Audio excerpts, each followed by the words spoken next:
in football, it's rare, but it can happen, and we have to deal with that. And yeah, like you said, a lot of the rest of the game we showed glimpses, and obviously it's not ideal to have that kind of mountain to climb, but we know we've got another leg at home, so we'll give everything to turn it around. And let's talk a little bit about the manager as well. What's he been saying behind the scenes? What was he saying post the Atletico game in the dressing room? Yeah, well, straight after the game I had doping, so I wasn't actually in there.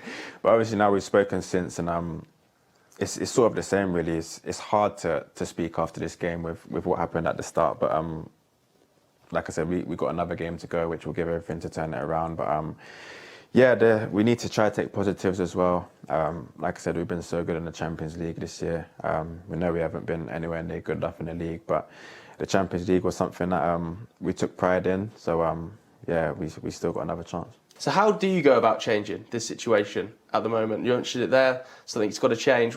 What are you talking about? How do you go about changing it ahead of this Liverpool game? It's hard to put a finger on just changing one thing. I think we need to be better in every department, to be honest. But we're trying to stay positive. We all want to change it around. We all want to be the ones out there to change it as well. So we need to be brave. We need to be strong and have full belief, which I think we do. So I'm sure we'll be fine. He seems fairly positive there. You know, we heard from Mickey van der Ven yesterday, and he was saying, you know, the quotes from him, it's really, really rough at the moment. It's an awful time. How does the dressing room process the recent events? It's extremely hard to try to piece together why it's gone so wrong for them. And if you're in the change room, you'll start questioning your teammates, you'll start questioning each other. You have to question yourself. But I think if you're in that room, you have to start looking at yourself first and think about the performances I'm putting in, how am I helping you, and what am I doing? And that's what has to come down to, because, you know, you have to, at this stage now, they almost have to take the manager out of the equation. They have to, as the players themselves, whoever, if he stays there or if they bring someone else in, those players are the ones that are going to have to perform on the pitch. And they have to take a big look within themselves and realise, and listen, that was extreme circumstances. The goalkeepers had, you know, a big mess up early on, and to come off and, you know, to deal with that as a player on the pitch as well is difficult. But it's just that resolve. They have to show some sort of resilience. And at times you think that they've thrown in the towel and they look like their work rate is not there. And I think for me, when I'm watching it, there's a lot of deflection between the players. They're blaming each other for mistakes where you have to take the blame on yourself. It has to come from you first to then rectify on the pitch. And I think it's just a big hard look at themselves to then go and try and perform against Liverpool the weekend. I guess that's coming from frustration, isn't it? And I suppose you would need some big, strong characters at this moment when confidence is really low to try and pick the rest of the team up. Yeah, it is. And you rely on special players and moments to be able to give you a lift, whether it's just something good in the game that can, you know, you can all feed off, whether that be a tackle or, you know, if Solanke scores a really good goal, then everybody get behind it. But you can see the confidence is so low within the group. So it's difficult for everybody to be in that position and it changes. So it really relies upon yourself. Like, the manager has to help. He has to be able to come in and say something to that player to make them feel better about themselves, which I don't think has happened. I really don't. And I think if anything, it may have got worse since Tudor's been there. But those players now, it's a fight for their lives between now and the rest of the season. And I know it's not theoretically, but they have to see it as that. They have to see it as 9 games left to try and salvage their season and you know, not have this blight on their career, because you don't want to have that associated with your name. In terms of the manager, you know, many have said that Igor Tudor was just the wrong appointment from the get-go with no Premier League experience. Do you agree? And how did they get that so wrong then? It's easy to say he's the wrong appointment now after it's gone so wrong. So, you know, before he came in, he's known for being a firefighter. He's gone into clubs and stable the ship. He's no Premier League experience, so it's hard to know if he can hit the ground running in this division.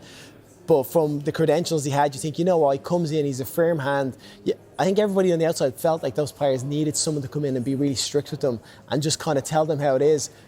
But looking at it now, you go, it was a disaster. He's been really poor. There's been no bounce. There's been no sense of cohesion within the squad. And I think, if anything, his actions in the game on Tuesday have probably made those players question why he's there and if he's going to be there any longer. At the moment, it's not work. I think it's been a disaster. I think it's something that has to change now. I really do. In terms of what you mentioned earlier about, you know, the manager picking up the players as well, we saw what happened with the goalkeeper, which you touched on. He didn't really acknowledge him as he was coming off as well. What does that do for a 22-year-old goal? Oh, it's like, I'd like to think if you're a professional footballer, you have to have a certain level of being able to just cope with any situation. You don't get to that position. But being that young, being thrown into the deep end, like the manager chose to pick him, so it's his decision. Their errors, their mistakes, it's a slip. You know, you're encouraging keepers to play like this, so you're running that risk of losing the ball and causing. And listen, if you're the goalkeeper, you're the one that runs the biggest risk. You give it away, there's a chance it's going to be a goal. But to take him off in the fashion, listen, I can understand that sometimes you think, you know what, I made the wrong decision, I'm going to rectify it, I'll take him out of fire-long. But you have to go over it, you have to speak to him. You cannot just ignore him in that situation. I can't understand the psyche of the manager not to shake his hand and say, listen, it's one of those days, we'll put behind you, we'll get behind you, sit down and we go on from it. Like, it's one of those things. So I don't understand why it's, you know, that's happened. For me, his demeanour and the way he conducted himself was appalling. I think it was absolutely appalling. I really do. And I just don't think you can do that. And I reckon the change room weren't behind them at that point. And I think, if anything, they're less behind them now. Just looking ahead then to this big game at Anfield, can you see them getting anything out of it? The only shining light is the fact that Liverpool have not been great. Yeah, I think Tottenham have been so poor, they're going to struggle away from home. If anything, I think if the game was at home, I'd be like, no, Liverpool are going to win. But the fact it's away from the Tottenham Stadium, I don't think it gives them a great chance, but it just means that they don't have that home fan pressure and expectation on them like they have been. You know, the fans are letting them, you know, how annoyed they are with the board, that's coming to affect them on the pitch. So being away from home, it's going to be a really tough task. Liverpool, on the back of a poor result as well, they need to up themselves. They need to give the Anfield crowd something, and they're pushing for that Champions League space. So it's going to be a ridiculously hard game, but I almost rather be away from home for them now than it would be at home. But Anfield's so tough as well, Yeah, it's so tough, yeah. Look, if they do make a change, who do they go for? We know that Harry Redknapp has said, you know, he would take the job. He is 79, but do you think it could be someone like Redknapp, or who would you think should come in? I think the fact that they've gone for someone like Tudor who's not been in the Premier League ever, I don't think they'll go with someone that's not been there for a long time, like Harry Redknapp. It's been a long time since he's coached at an elite level. I think his last jobs were Birmingham and stuff, and you know that was at times that was the Championship. So I think to go to a manager like that now in the position they're in, I think they need to get someone in that's been in the Premier League recently, that can hit the ground running. Listen, I think Harry's personality would carry him into that because he's a huge character. He would come in, he potentially could give them a lift because of the ways he conducts himself, his man management skills. That's what he's famous for. Tactically, I don't even think it's about tactics now. It's just about getting those players to a level where they're performing and they're putting in the effort. So it's difficult to know where Harry, but I think realistically they're probably going to have to go down the road of someone that's been in the Premier League, I think, recently. Any names you can give me? The one you're looking at, Sean Dyche is being banded about, and it's interesting because his win ratio with Forest is 33%. There's 9 games left, that means there's 3 wins. Like, is 9 points enough to keep in the league? If you pick them up against Forest, West Ham and Leeds, and it probably is because you have to play all those 3 teams, so you're putting yourself in a position. But I don't know whether that's, if he comes in, like, he is potentially what they're looking for. He's a firefighter, he's a stopgap until the summer, and I think that's all it is. It's someone to come in and go, right, we're going to stay in the league, and we have an opportunity then to try and find what we want in the summer and build. And if that's him, then maybe he knows his remit and he knows what he has to do, and he's used to those scenarios, and potentially that could be something that's interesting. Certainly knows the Premier League, doesn't he? Yes, he does.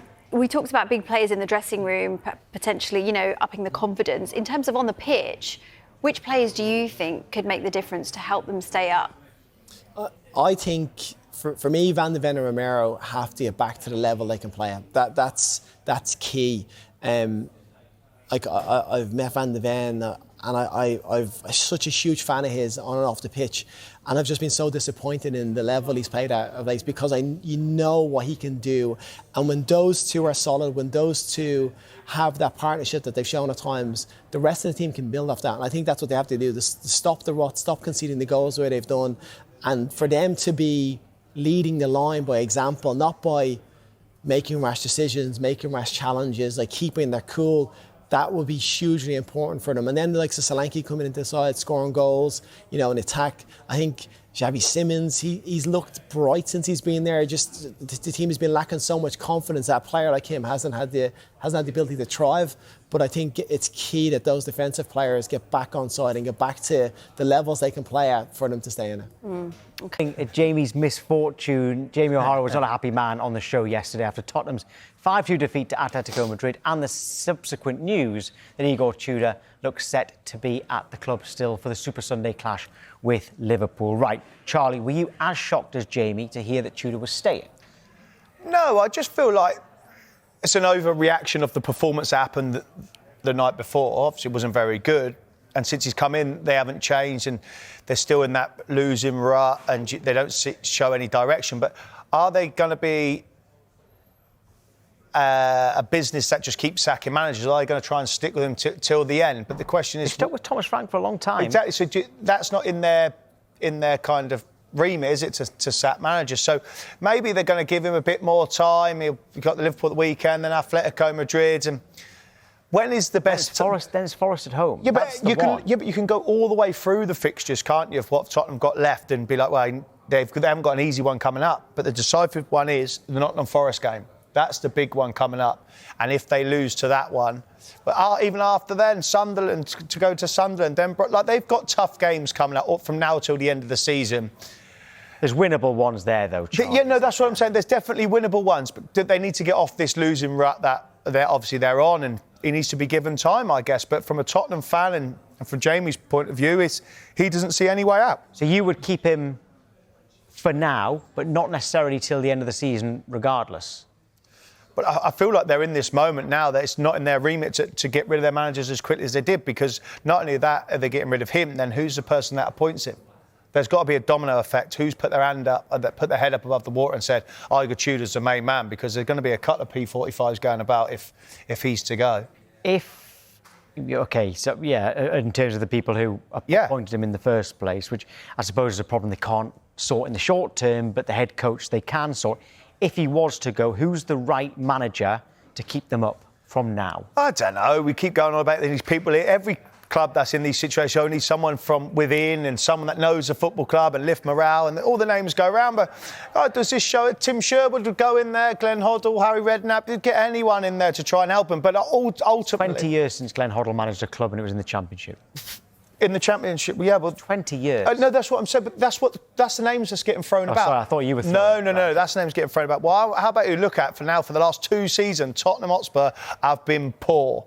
And the players, not just the manager and the coaching staff, the players have been poor and not achieving what everybody expects them to do. So maybe the players they've got in there, 90% of them are just not up to the standard that everybody expects Tottenham to be. Yes, they've got injuries, but the players that are fit and available at the moment maybe are just not good enough. Right, OK. Fit and available has been a problem, in fairness, for Tottenham this season and last season. But Chris Cowling, Spurs fan, joins us now. Right, Chris, hello again. Were you expecting Tudor to go yesterday morning or maybe even Tuesday night? Tom, Charlie, good morning to you. My reaction was pretty much the same as Jamie O'Hara's. I got on an early flight from Madrid yesterday morning, and when I got off that flight, I fully expected that we would get that, decision that he would be going out the door. I don't agree with what Charlie said there, because when you look at the 4 games under Tudor, we are actually a worse team than what we were under Thomas Frank, and I don't think the players are playing for him at all. He's gone in there all guns blazing and just complained about everything, told the team how bad they are defensively in midfield and attack. And I think at the moment these players need a lift. They need their arm round them, and they need their egos massaging a little bit. You know what footballers are like. You need to get the very best out of them at the moment, and Igor Tudor is definitely not doing that. And when you look at his record, 4 games, 4 defeats, and the manner of the defeats, we've been well beaten in all 4 of the games. And in the last 6 games now, we've lost the whole lot. And that's the first time that's happened in our entire history since 1882. So Spurs are in a real problem at the moment. But as Charlie mentioned there about the owners, the board, who are making these decisions? Everyone in the football world can see that Spurs are a worse team now than what we were under Thomas Frank. We are in real big trouble. We've got 9 games left in the Premier League, 1 point above the relegation zone. Who on earth are making these decisions? Igor Tudor, for me, has to go. Chris, I understand. Listen, I totally understand. That's from a passionate passionate Spurs fan that go and watch the football club home and away and abroad. I totally understand that. And this is the biggest thing for Tottenham, who are making these decisions, right? But that is bringing the players in, that is bringing management staff in, that's bringing coaching staff in, that's going down to bringing physios in, because the injury record that Tottenham have had over these past 2 years have been nothing short of abysmal. The list is like an endless list of players, main players, good, big, important players for Tottenham Hotspur are not able to get on the pitch and perform for the football club. And that's why I feel like you've found yourself in a situation like this, yes. But do you think that the players that are fit and available at the moment, this is just their level? They are bottom half Premier League players, or do you really believe that they are top 6 Premier League players? I wouldn't say top 6, Charlie, but I don't think that we are, we're not Some of them are. We're not a 16th club. We shouldn't be 16th. We should be a lot better. And, when I was at the game against Atletico Madrid, you can tell that some of these players are simply not listening to the manager. They don't believe in this manager. And when you see that clearly, that they don't believe in this manager, what he is trying to do, and the way that he dealt with the Kinski situation, I thought was absolutely terrible from a man management point of view. That was absolutely shocking, the way that he let him just walk down that tunnel and subbed him off after just 17 minutes. He made that decision. He should have owned it. But, going back to your question, I think that, Spurs, these players, they need to give a lot more. We know that they're capable of a lot more. But as you also said, the board members, the owners, the manager, the players, we need to see more out of all of them, because we are in a very dodgy position right now, only 1 point above the relegation zone. He was asked after the game, are you still the right man for this job? And he said no comment. How much does that worry you? It worries me a lot, Tom. I don't think that he likes the media. He certainly don't want to engage in the media. I don't know how he got this job, actually. It certainly wasn't with his charisma, because, this guy is pretty rude. I sat behind the dugout the other night, and the way that he just speaks to his staff, shouting and hollering at them, I can't see this working at all, and it really does worry me with the remaining 9 fixtures. We've got 27 points to play for. Where are the next points coming from? Because when you look at all of our fixtures, there's no easy game in the Premier League. And like I said earlier, the 4 games we've been well beaten. 4-1 against Arsenal, 2-1 against Fulham. That should have been a lot more. 3-1 against Palace. And I think that the reality really hit home amongst all of the Spurs fans of this is a real reality of us being relegated, because where are the performances coming from? Where are the results coming from? These players are shot of confidence. And that performance the other night, 5-2 against Atletico Madrid, Spurs at the moment are such an easy game. They're such an easy opponent, because we're so easy to play against. And, we needed a manager to come in to replace Thomas Frank to make us difficult to play against and difficult to beat. And everything you go off there, Chris, just on that about the results, and you go to Anfield on Sunday. Yeah. And what's your expectations there? For all the players, the management staff, the fans, everyone's confidence are real low, and then you're going to Anfield on Sunday. What's your expectation going into that game?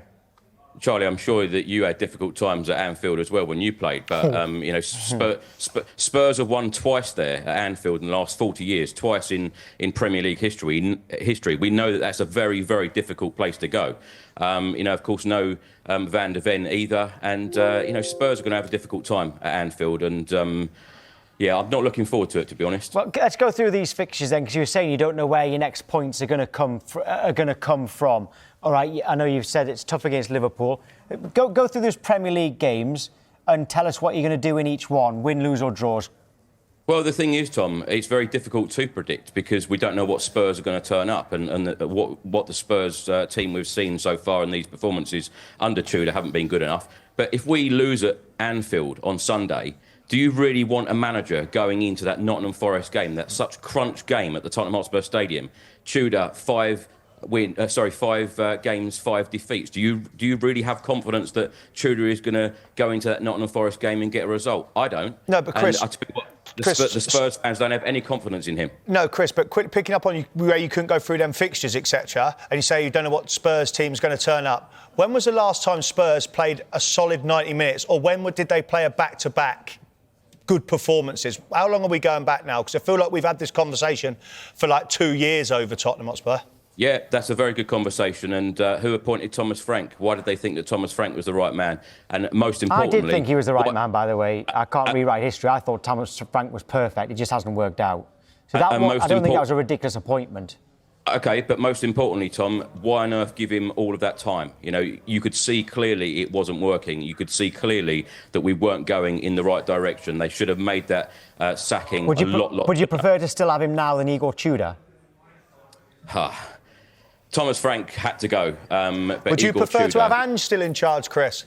Yes, I would. Yes, I would. Yeah, I think that anyone right now... Do you know what? I never ever thought I'd be saying this as a Spurs fan, but Spurs need someone like Sean Dyche right now to get us out of this trouble. But Jamie O'Hara said it yesterday, and yeah. Charlie, you're a big fan of Sean Dyche as well. If Sean Dyche's in charge of that home game against his old club Nottingham Forest, but let's be very clear. But let's be very clear, Chris. He ain't coming in and rubbing anyone's ego, mate. Let's be very clear. He's not doing that. But he knows how to get results. He knows how to make a team difficult to beat in the Premier League. Of course, he has that Premier League experience as well. And like I said, I didn't ever think that I'd be saying Sean Dyche needs to be managing Spurs. But from now until the end of the season, we are in such a desperate situation, and it calls for, you know, desperate measures. But going back to your question about where the wind's coming from, I don't know about the Sunderland away one, Tom. I don't know whether I mentioned that to you, but you know, Spurs ought to be all looking at the Wolves away game, the Leeds home game, and the Nottingham Forest home game. These are absolutely crunch games. But like I said before on this show, when you look at the likes of West Ham, when you look at Nottingham Forest, even Wolves, you know, the amount of grit and passion that they are putting into games right now, and they're getting results. And, you know, we're in the middle of March, and Spurs are the only team in the Premier League not to have won a game in this calendar year. So it is very, very worrying times right now. Yeah, worrying time. Do you think that Tudor will still be in charge on the last game, well, you know, when the season ends? Do you think he'll make it to the end of the season, and do you think he'll stay up? Tom, I don't even want him in charge for the Liverpool game. Right, no, but do you think he will be? I hope not. I hope not. I hope the Spurs make that change before the Nottingham Forest game, because, like I said, you can't go into that Nottingham Forest game 5 defeats out of 5 games, and, you know, the morale is just so low as well, and these players need a lift. And negated at this current time with these performances, yes, I do. We need a miracle. Good honesty, Chris. That is good honesty. That's good. Well, I'm not going to sit here and play it up, because I'm not going to give false hope or false positivity. What we've seen in recent weeks, this is not good enough. The board either need to say, look, we are going to invest this amount of money, or they need to sell. The owners need to sell, because we cannot be in this position again.